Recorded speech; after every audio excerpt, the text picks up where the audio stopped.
This is the discussion segment, and I'm Ajiluchuku Okabwe. What we'll be talking about this morning is something that has to do with everybody, humanity, talking about how it all began, you know.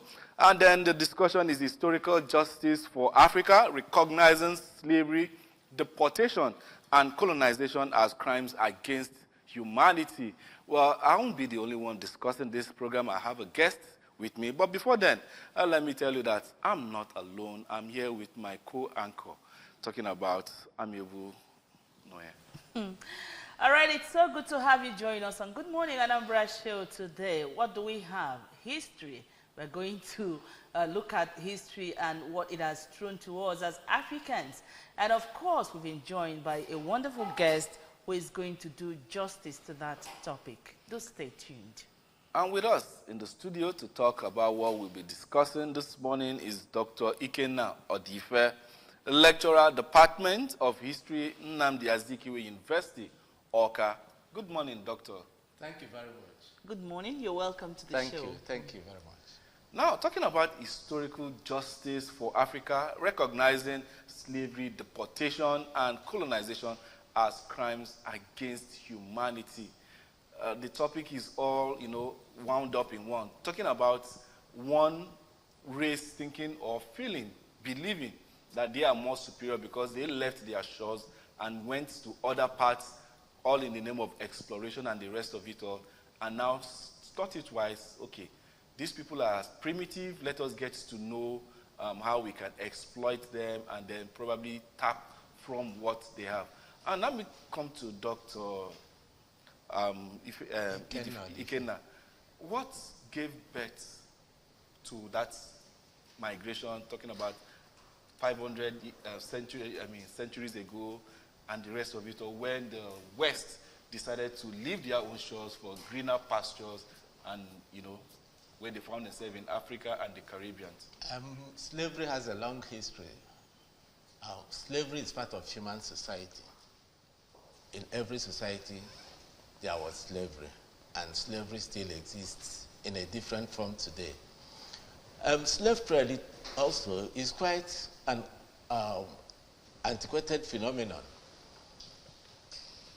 Africans had engaged in slaves internally. People sold their relatives for one reason or the other. In fact, slavery, we note, was part of the articles. Humans were part of the articles in the trans-Saharan trade. Also, Africans were carried across the Mediterranean by the Phoenicians, across the Indian Ocean by the Arabs, and so on. So slave trade is a very, very antiquated phenomenon. Talking about transatlantic slave trade, in fact, that was the trade that brought Africans to the New World in an amazing number. So the history of slave trade is not unconnected with the voyages of exploration pioneered by Portugal and Spain. Subsequently, Holland, France, and Britain joined. With the acquisition of new territories in the Americas, and the need to exploit the plantations, slaves were sought, labor was sought. First of all, Africa was not the destination for slaves. Europeans had even enslaved themselves.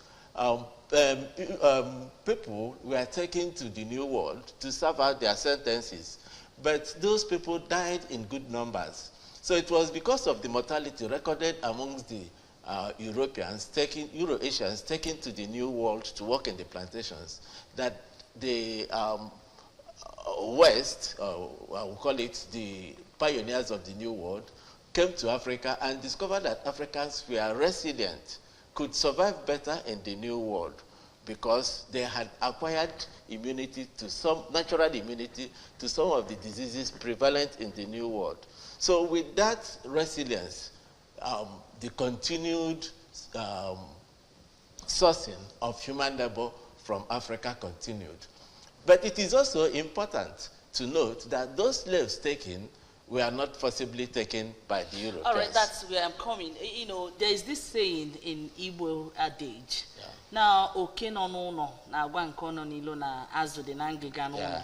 That's a rat inside. We go to tell the rat outside that there is fish, inside the house. Yeah. Now, when we talk about exploitation and slavery, how did it happen? You can't just come into my house and start taking something let us, when you don't really know me. Or once know the anything. Europeans discovered, the Europeans did not venture into the hinterlands of Africa. Okay. They settled at the littorals. It was the kings, potentates, influential elements in the coastal states that sourced these human beings from the hinterland.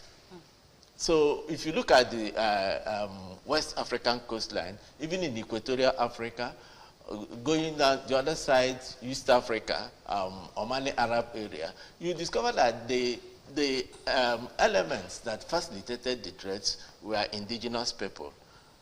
The Europeans did not venture, or even the Arabs did not initially venture to come into the hinterland. So these coastal city chieftains negotiated with those in the hinterland to get these slaves. I have to say get, because it was acquired through several processes. One, some people will argue that slave trade led to intensified warfare amongst West African states, or in fact African states, such that war captives were sold. We also note that unwanted elements in Igbo society, of course, we know, were sent to Anambra, Azowere. When people were sent to Azowere, they could be sold off. Also, people willingly sold off their children. In times of extreme hardship, you could sell off one to train the rest. Until recently, people could pawn. You pawn when you're owing, you pawn your child, he could learn a trade and all that. But then, it was not simply or singly by warfare that slaves were acquired. Societies planned and discharged elements they felt were unwanted people. So, and of course there was kidnapping. If you read Olado Equiano, he alleged that he was kidnapped with his younger sister. There are such cases. Of course, Etomado in those days was common. Originally, Olado is from... well, we don't know his provenance. It is controversial. Okay. It's controversial. Some say he says he's from Esako. Recently, Catherine Acholono has embarked on studies, anthropological and tailor-made studies, which linked him with Iseke. Yes.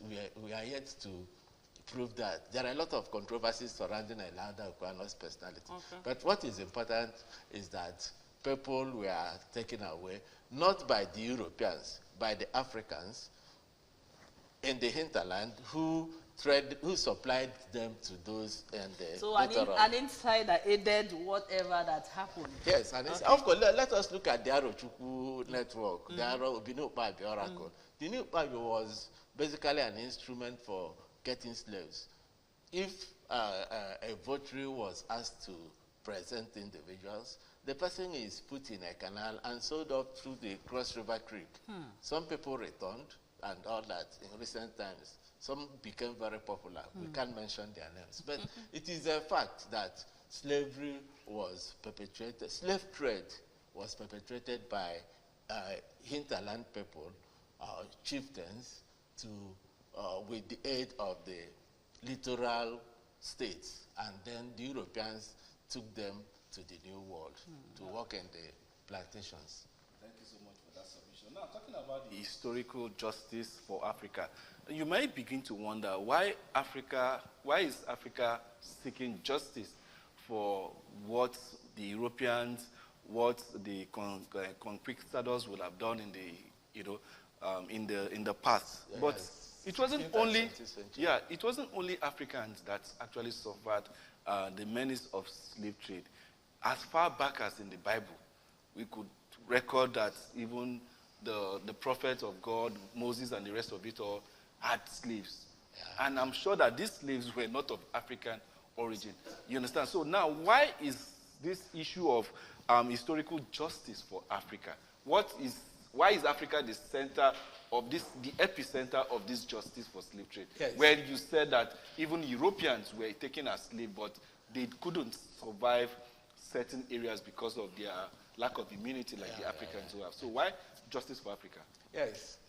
When you talk about this justice for Africa, what comes to my mind readily is the restitution and reparation, which MK Abiola had championed in the 80s. If you were aware then, Abiola had trotted around the globe, African and countries of African descent, demanding that the Europeans should pay reparation for the slave trade and the enslavement of Africans. Yes, I understand that recently, African Union, in a Togolese document, is reviving or trying to resuscitate that idea. That is, I find it both infantile and ludicrous for Africa to, leadership of African states, to think of reparations from Europe instead of addressing the internal problems which leadership has plunged on the, I don't want to use the word citizens, African subjects, because the leaders, African leaders don't treat their citizens as citizens. They treat them as subjects. So for them to come now to argue asking for justice, which justice are they asking for? The injustice they have meted on their society, on their countries, is far much more than what the 200 years of slavery did to Africa. Look at corruption. Look at, what do you want? Look at genocide everywhere. Okay, perhaps they would want to add colonialism. Colonialism was not altogether a bad phenomenon, because there is no society that was not colonized. Even Britain was colonized. If you go back to 1064 AD or so, you would have heard of Anglo-Saxon invasion of Normandy. That was when Britain, the current Great Britain, emerged, and it was as a result of invasion of the Normans. So colonialism is there. In fact, Europeans, if you would wish to know, colonized parts of European colonies. It was the developments in Europe in the 19th century that prompted Europeans. In fact, France, under Napoleon, embarked on massive colonization, conquest of different parts of Europe.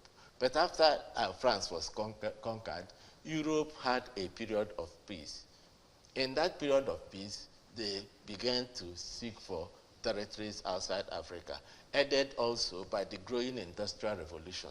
So there was need for raw materials, which Africa had in abundance. There was also need for the products of the industries. So Africans, Europeans came to Africa, and of course the hallmark of colonialism could be seen in the Berlin Conference of 1884-1885, pioneered and sponsored by Ottoman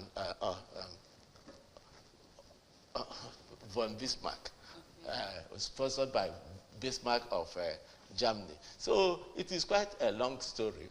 But coming to think about it, colonialism is, the era of colonialism is over.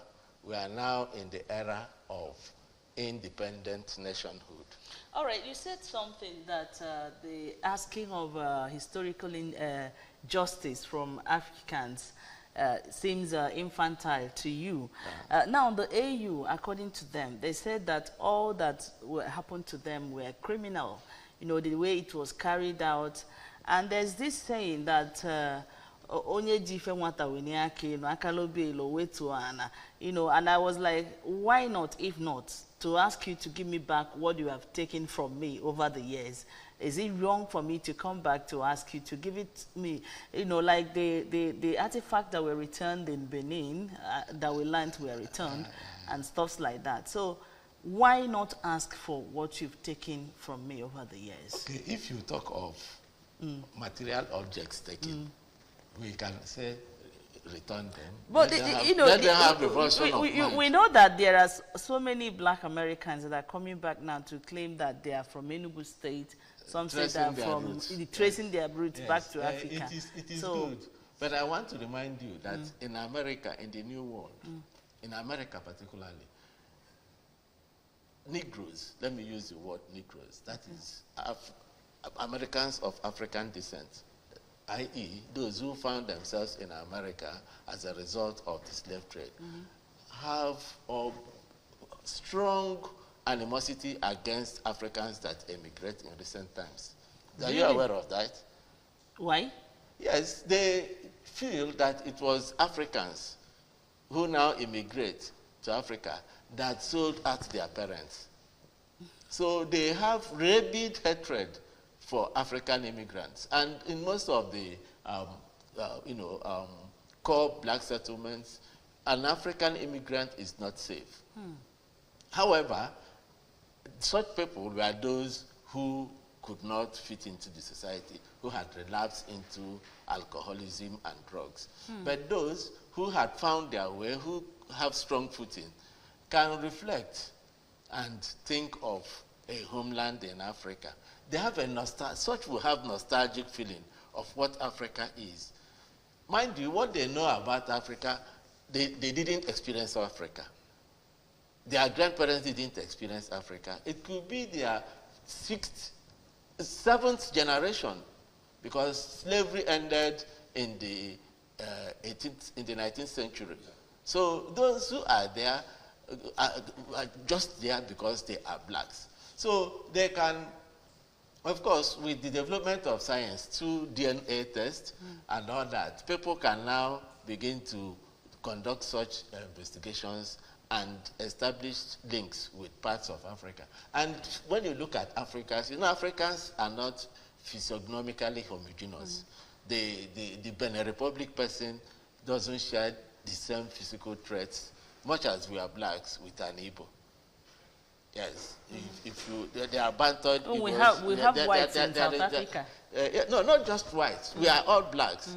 But you can see that this person could be from Cameroon, for instance. You know, if you have interacted with Cameroonians, you know their physical features. If you see Ghanaian on the street, you know, they walk with their shoulders. So such people who have such traits could easily,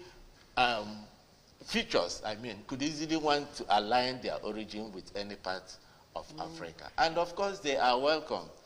Onye nokata nesi na muke na agbo okorobia, and going all the way. It happened that he passed through that community and he was lascivious. He will accept the child. So if they want to come back, let them come back. We need them. Let them contribute to the development of Africa and our society. All right, the program is Good Morning, Anambra, and we are here looking at the historical justice by Africans. You know, they call for justice. At this point, we are going to take a very short break. The program returns after now. Do join us again. Anambra Broadcasting Service, ABS. With delight, we bring you the light that we bear through our illustrious leaders.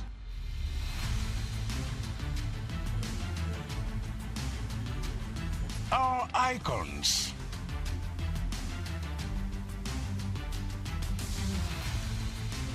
Our industrious people.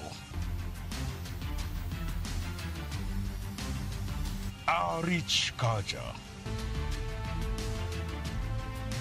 Our places of pride.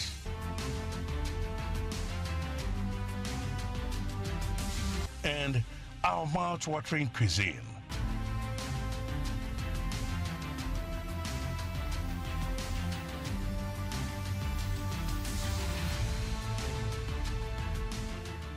With unbridled professionalism and renewed tenacity, we serve you real-time news, information, entertainment of varied genres with unfettered reach of your clients and customers.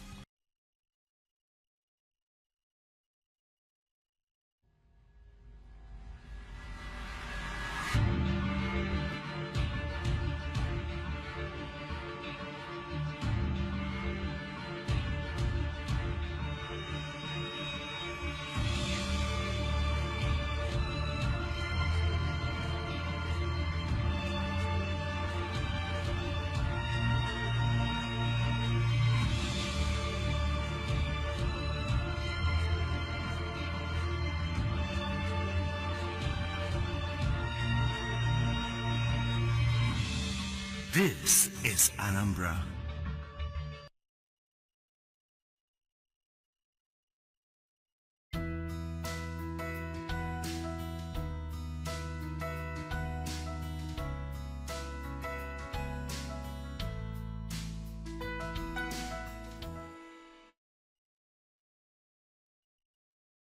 Glad to have you back. If you're just joining us, we are here in the studio talking about historical justice for Africa, recognizing slavery, deportation, and colonialism as crimes against humanity. And we have in the studio Dr. Ikenna Odife. Well, we're talking about this, and then some people will be wondering, well, colonization actually did Africa a great deal, because some of the buildings that we have in this country that are still very much functional were built by our colonial masters. So we can't actually say that colonialism didn't actually benefit us. But now, how do we, put this together and say, okay, fine, where would the justice that Africa is seeking actually come from, and in what form is it going to be?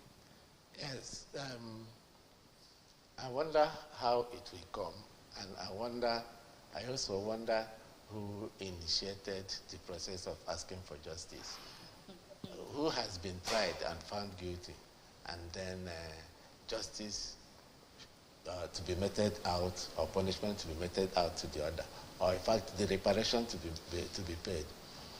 What I want to believe is that African leaders are growing in slothfulness, are getting highly misdirected in providing the basic necessities for their citizens.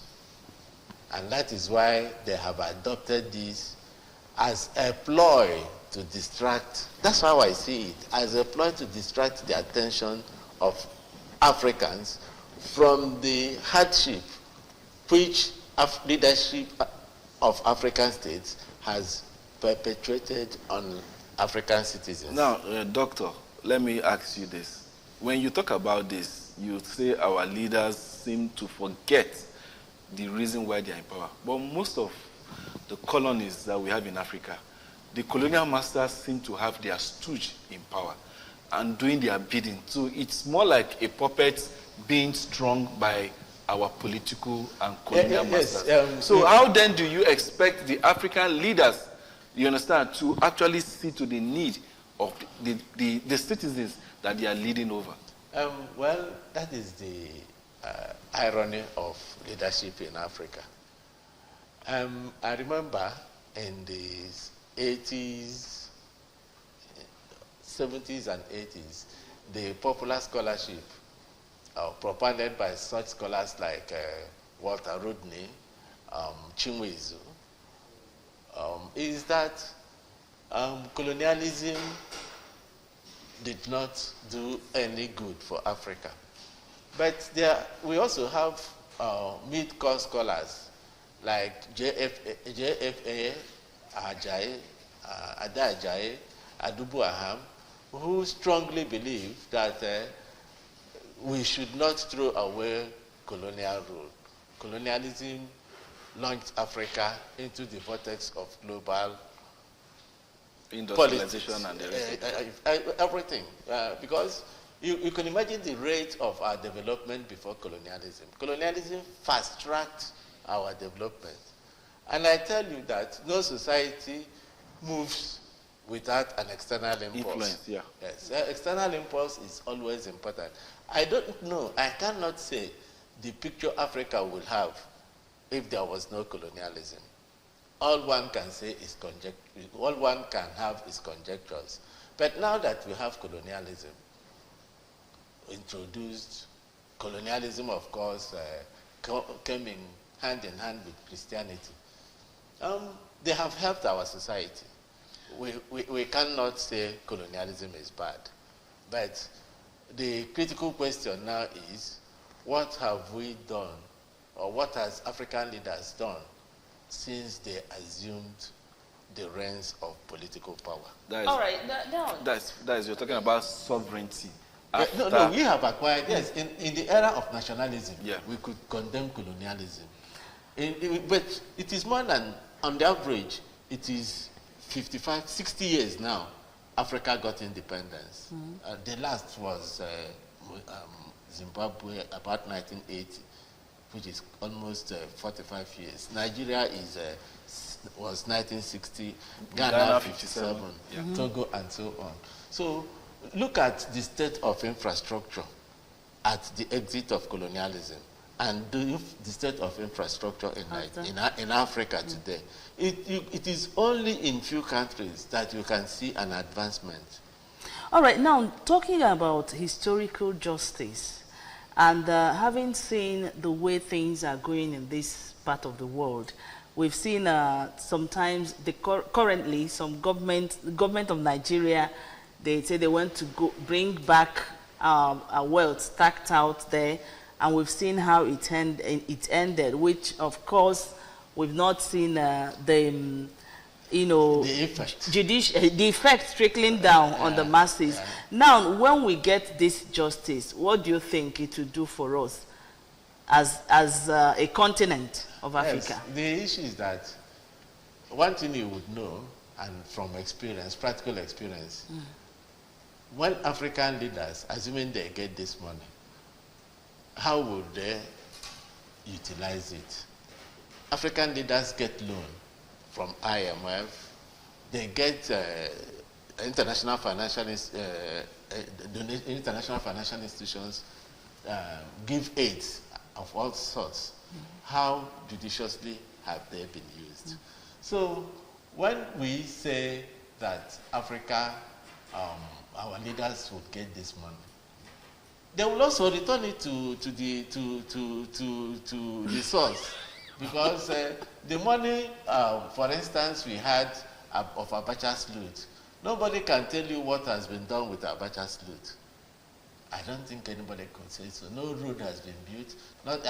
Even the ones that we have got from our politicians in recent times, nobody can give good account of how such funds were expended. So when they get the justice, which I doubt the form it will take, well, we know how they will spend it. So what should they be thinking now, even as maybe they will be seeking for the justice currently for Africa to be better than what it is today? What should they be thinking? You mean the leadership? Yes. The leadership should consider their citizens. The leadership should endeavor to be less corrupt. You see, the problem of Africa is leadership embedded, enveloped in corruption. There is no African country today where corruption is not the bane of its development.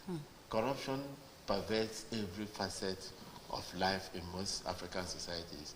Those who have survived, who have overcome it to a large extent, you could see, like Rwanda, after the genocide. Rwanda is one of the fastest growing economies in Africa. But look at Africa. In fact, let me cast your mind backwards a bit. Immediately after independence, African countries were trying to survive. But from the 1980s, their economies had collapsed.